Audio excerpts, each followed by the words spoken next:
Are you listening? Are you listening? Mom, Dad, are you listening? Hi, I'm Ashley McKee, your host of Are You Listening? A place where parents can hear the teenage perspective on parenting. This week's teenage perspective comes from Carrie in Chicago, who says, "Don't be closed-minded when it comes to college. It's my decision, not yours." Sounds like Carrie's declaring her independence. So responding to Carrie's teenage perspective will be author and speaker David R. Smith. Mom, Dad, are you listening? College. Most kids think freedom and most parents think Animal House. Well, this discussion happening at Carrie's home is probably one that's happening in millions of homes right now as lots of kids get ready to go off to school. So I'll share 3 tips with you that are applicable in different ways for both parents and for kids making this decision right now. And the first one's simple. Pray. In fact, this is probably the biggest and only thing we need to do, because I believe that if we just tell God we want Him to guide us and direct us in any decision, college included, He'll do so perfectly because He loves us perfectly. So Carrie, just tell God, above all, I want to glorify You. That's what God wants the most. So that's a prayer He can answer. And then Mom and Dad, why don't you say, hey God, use us to help guide our child, because ultimately our child is your child. Never forget that.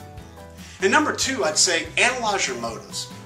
You know, this is going to be the only way that you can for sure know that you're making the right decision for the right reasons. Now, you're going to have to ask the same question over and over and over again, and that question is this: why?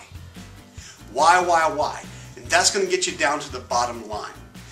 So Carrie, what's your motivation for the school you're choosing? Is it your BFF? Is it a cute guy? Is it some unrealistic expectation? Only you know. So be honest with yourself.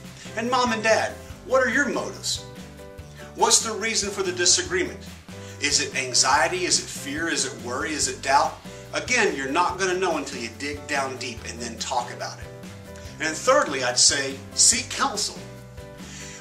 The Bible makes it plain that over and over again we're supposed to make decisions as a group with godly people surrounding us who love us. So Carrie, you said that this is your decision. Okay, maybe, but that doesn't mean that you have to make it alone. In fact, I want to share Proverbs 15:22 with you. It says this, that plans fail for a lack of counsel, but with many advisors they succeed. So Carrie, why don't you talk to some students at those schools that you have chosen, and maybe even call up a few people in your chosen career field and get some advice from them. Likewise, Mom and Dad, why don't you talk to the student services department at those schools that Carrie likes, and then talk to some of your friends who've already put their kids through college. You'll get tons of insight that way. I hope these 3 tips have helped not just produce some thought, but also manufacture some solutions. So, are you listening?